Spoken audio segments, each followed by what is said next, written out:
शशि की सौतेली माँ ने उसकी शादी की तो बड़े घर में, लेकिन पति कोई काम न करता। आप ससुर जी के साथ काम पर क्यों नहीं जाते? हाँ जाऊंगा, लेकिन कल से। आज जरा मैं दोस्तों के साथ घूमने जा रहा हूँ। शशि के 2 बच्चे होते हैं, लेकिन रमेश का हाल वैसा का वैसा ही रहता है। एक दिन, सुनिए ना, बच्चा रो रहा है, इसके दूध के लिए पैसे नहीं है। अरे तो पिताजी से ले लो ना। क्यों? अगर आप में कमाने की क्षमता नहीं थी तो शादी क्यों की? तभी घर आई बड़ी ननद बोल पड़ती है, आहा, तुम्हारी माँ को साफ साफ कह दिया था कि लड़का ना कमाता है ना कभी कमाएगा। हम 4 बहनें हैं इसका ख्याल रखने के लिए, और पिताजी का इतना सारा पैसा, तुम्हें किस चीज की कमी रखी है? लेकिन थोड़े ही सालों में तकदीर बदल जाती है। शशि का ससुराल गरीब हो जाता है। सब बिकने के बाद शशि अपने पति, बच्चे और सास के साथ किराए के मकान में आ जाती है। मैं कोई नौकरी करना चाहती हूँ दीदी। अरे इतने बड़े घर की बहू थी शशि, तुम नौकरी करोगी? नहीं नहीं नहीं नहीं। नहीं करूंगी तो घर कैसे चलेगा? बच्चों को भी तो पालना है ना। तभी शशि का भाई आ जाता है। शशि, ये ले राशन का सामान, किसी भी तरह की कोई भी जरूरत हो तो बताना। भाई, अब मैं नौकरी करूंगी। देख बहन, वैसे तो मैं तेरे साथ हूँ, लेकिन हाँ, मैं ये भी चाहता हूँ कि तू अपने पैरों पर खड़ी हो जा। शशि को एक प्ले स्कूल में छोटे बच्चों को संभालने की नौकरी मिल जाती है। एक दिन, शशि, मेरे स्कूल को अब तुम संभाल लो, मैं कुछ दिनों के लिए अपने बेटे के पास जा रही हूँ।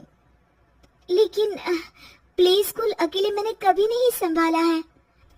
अब ये सब मैं नहीं जानती, इतने महीनों में तूने जो देखा बस पूरे आत्मविश्वास के साथ उसे करना। शशि नीलम के जाने के बाद पूरे 1 महीने उसका स्कूल अकेले संभालती है, और फिर एक दिन आता है जब वो अपना खुद का स्कूल भी खोल लेती है। वाह शशि, तुमने आज मेरा सर गर्व से ऊंचा कर दिया। तुम्हारा यही आत्मविश्वास तुम्हें बहुत आगे ले जाएगा।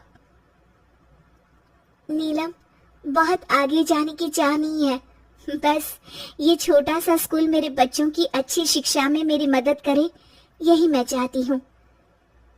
शशि थोड़े थोड़े पैसों से ही अपना परिवार पाल रही थी। एक दिन उसके घर उसकी बड़ी ननद आती है। अरे भाभी, घर में कूलर तो लगा लेती, मेरी माँ को कैसे पंखे में लिटा रखा है?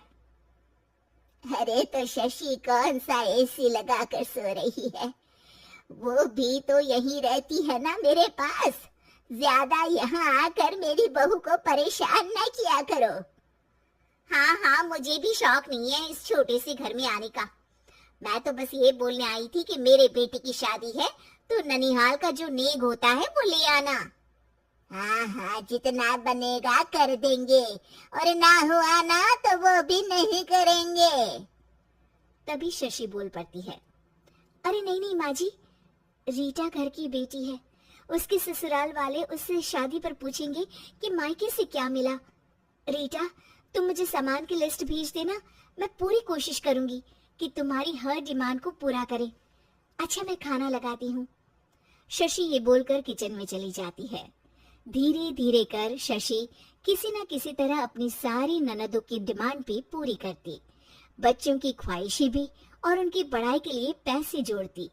एक दिन जब शशि का बेटा 12वीं पास करके आता है, माँ, अब तुझे काम करने की जरूरत नहीं है, मैं अब कोई ना कोई नौकरी करके पढ़ाई भी साथ कर लिया करूंगा। शशि को लगता है कि बेटा और आगे पढ़ाई करे, लेकिन वक्त की मार के कारण वो बेटे को काम के लिए हाँ कर देती है। अब बेटा एक बैंक में चपरासी बन जाता है। लड़का देखने में तो बड़ा अच्छा है, अंग्रेजी भी पटर पटर बोलता है, फिर चपरासी क्यों? लड़का सारी बात मैनेजर को बता देता है। अच्छा, तो मैं तुझे एक मौका देता हूँ, तू यहाँ रहकर दूसरे डिपार्टमेंट का भी काम सीख। अगर तू किसी एक का भी काम अच्छे से सीख गया तो मैं तुझे यहाँ टेबल चेयर में बैठने वाली नौकरी दे दूंगा। लेकिन एक दिन शशि की ननद उसे फोन करती है। अरे भाभी, देखो मायका तो मेरा तुम लोगों से ही है। मैंने आपके बेटे और मेरे भतीजे प्रदीप के लिए यहाँ एक नौकरी देखी है, पूरे 5,000 मिलेंगे। वैसे करता ही क्या है, चपरासी ही तो है ना। कोई बात नहीं रीटा, मैं उसे इस शहर के बाहर नहीं भेजना चाहती हूँ। बाकी वो शाम को आएगा तो मैं पूछ लेती हूँ। वहीं प्रदीप मैनेजर की बात से खुश हो जाता है और मैनेजर के काम पर ही नजर रखने लगता है।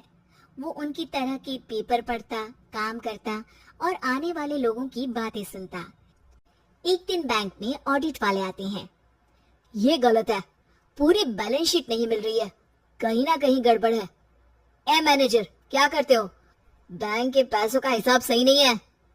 मैनेजर के पसीने छूट जाते हैं। तभी प्रदीप वहां जाता है। अब क्या मैं ये बैलेंस शीट देख सकता हूँ? अरे बेटा मजाक नहीं, जाओ पानी लेकर आओ एक गिलास। प्रदीप मैनेजर को पानी लाकर देता है और फिर ऑडिटर से कहता है, देखिए सर, मैं आपको बता सकता हूँ कि कैसे बैलेंस शीट को आप लोग गलत तरीके से जोड़ रहे हैं। ऐसा बोलकर प्रदीप एक एक कर सारे डाउट क्लियर कर देता है। अरे हाँ, ये तो पॉइंट हमने देखे ही नहीं थे। गुड, कहाँ है ये बच्चा? तभी मैनेजर बोल पड़ता है, अब हमारे यहाँ अकाउंट में नया आया है। ऑडिटर के जाने के बाद, वाह प्रदीप, आज तो तुमने मेरी नौकरी बचा ली। और आपने भी तो मेरी नई नौकरी लगा दी, अकाउंटेंट की। बस फिर क्या था, प्रदीप ने एक बार जो सफलता की सीढ़ी चढ़ी, बस चढ़ता ही चला जाता है। फिर एक दिन शशि की ननद, अरे भाभी कैसी हो? घर को तो बड़ा ही सुंदर चमका रखा है। अरे बेटी, कैसे आना हुआ? तू तो इस छोटे से घर में आना भी नहीं चाहती थी, कोई खास काम है क्या?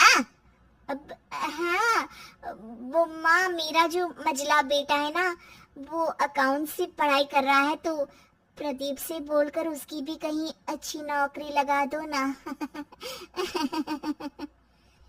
सास और शशि समझ जाते हैं कि कैसे पैसे आते ही लोगों के बात करने के तरीके से लेकर रिश्ते निभाने तक में बदलाव आ